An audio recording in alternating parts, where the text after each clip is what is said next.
নবী রাহমাতুল্লিল আলামিন ভিতর থেকে আওয়াজ আসছে, তুমি তাকে কিনে নিয়ে আসছো, আল্লাহর পক্ষ থেকে কি কোনো অর্ডার আসছে? ফেরেশতা জিবরাইল বললেন, মালিক আমাকে পাঠিয়েছেন উনার বন্ধু মুহাম্মদুর রাসূলুল্লাহকে যেন আমি নিয়ে আসি। তখন সঙ্গে সঙ্গে ভিতর থেকে আওয়াজ আসলো, তাহলে বলো ভিতরে ঢোকার পারমিশন দেওয়া হলো। সাইয়্যিদুল মালায়েকা জিবরাইল বললেন, ভিতরে কেমনে প্রবেশ করব? প্রথম আসমানে তো নূরে তালা লাগানো।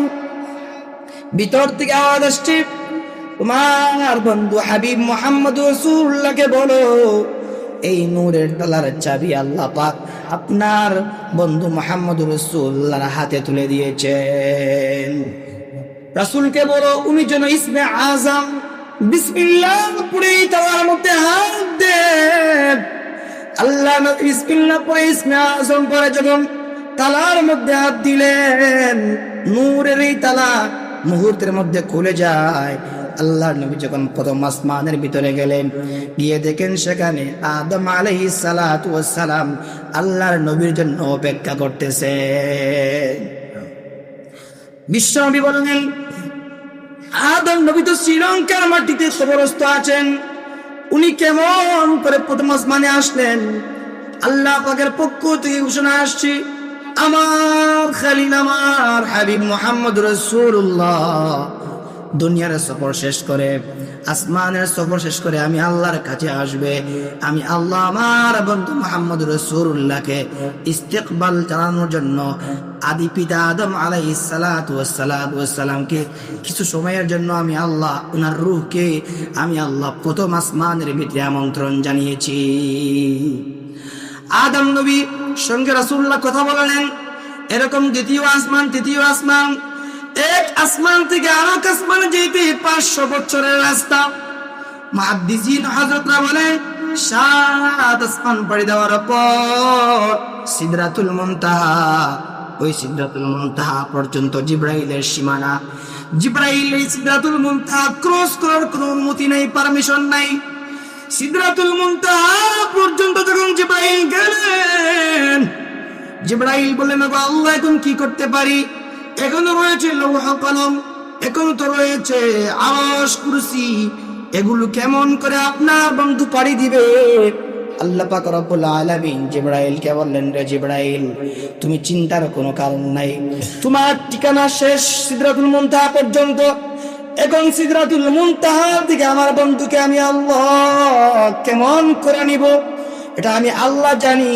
আল্লাহ পাক রব্বুল আলামিন জান্নাত থেকে আরেকটা প্রাণী পাঠাইয়া দিলেন, যে প্রাণীর কথা রব্বে কারীম সূরা রহমানের ভিতরে বলেন, মুত্তাকিইনা আলা রাফরাফিন খুদুরিন ওয়া ইস্তাবরা। আল্লাহ বলেন মুত্তাকিইনা আলা রাফরাফ, আমি আল্লাহ রাফরাফ পাঠাইয়া দিলাম। এই রাফরাফ যানবাহন, যে যানবাহনের কালার হচ্ছে সবুজ, এই যানবাহন আল্লাহ পাক পাঠিয়ে দিলেন। যে যানবাহনের কোনো ড্রাইভার নাই, আল্লাহ নবী উঠলেন এই রাফরাফ রাহমাতুল লিল আলামিনকে নিয়ে আল্লাহর আরশে আজিম পর্যন্ত চলে গেল। সুবহানাল্লাহ। আল্লাহ নবী সেখানে গিয়ে দেখেন আল্লাহ আরশকে বহন করতেছেন 8 জন ফেরেশতা। যেই 8 জন ফেরেশতার পা 7 জমিন নিচ পর্যন্ত রয়েছে।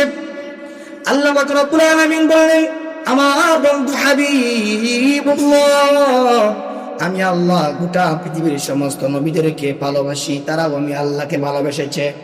খালিল আমি আপনার আশিক ছিল, ঈসা আমি আল্লাহর আশিক ছিল, মূসা আমি আল্লাহর কালিম ছিল, আদম আমি আল্লাহর সাবি ছিল, হযরত দাউদ আমি আল্লাহর খলিফা ছিল।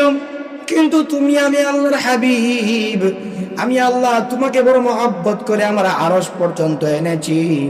আল্লাহ পাকের আরশ 70,000 নূরের পর্দা দ্বারা বেষ্টন করা রয়েছে। 70,000 নূরের পর্দা দ্বারা আরশ বেষ্টনকৃত। আল্লাহ পাক একে একে 70,000 নূরের পর্দা সরাবেন, মাত্র একটা পর্দা মাত্র বাকি। ওই পর্দার সামনে রাসূল কারীম এবং পর্দার আরেক পাশে রাহমাতুল লিল আলামিন আল্লাহর সঙ্গে দীর্ঘ সময় কথা হয়েছে, আলাপ আলোচনা হয়েছে। এটা আনন্দময় মুহূর্ত কেটেছে। সেখানে উম্মতের কথা আলোচনা হয়েছে। জান্নাত জাহান্নাম আল্লাহ পাক আমার হাবিবকে দেখিয়েছেন। রাতের কিছু অংশে আবারও ওই আল্লাহ পাক মেরাজের সফর শেষ করে আল্লাহ নবীকে আবার আল্লাহ পাক কাবার চত্বরে আবার আল্লাহ পাক পাঠিয়ে দিয়েছেন। এজন্য আল্লাহ বলেন সুবহান, আমি আল্লাহ পবিত্র, জি আল্লাহ আমার বন্ধু মুহাম্মদ রাসূলুল্লাহকে আমার বান্দাকে আমি আল্লাহ আমার মসজিদে হারাম থেকে মসজিদে আকসা পর্যন্ত ভ্রমণ করিয়েছি এবং সেখান থেকে আমি আল্লাহ সাত আসমান ভেদ করে আমি আল্লাহ আমার আরশ পর্যন্ত নিয়েছি। তাওরাতের কিছু অংশের ভিতরে আবার ফিরে আসছে। যখন আল্লাহ নবী ফিরে আসলেন, ফিরে এসে আল্লাহ নবীকে আবু জাহেল বলতেছে, ও মুহাম্মদ, প্রতিদিন তোমার কিছু নতুন নতুন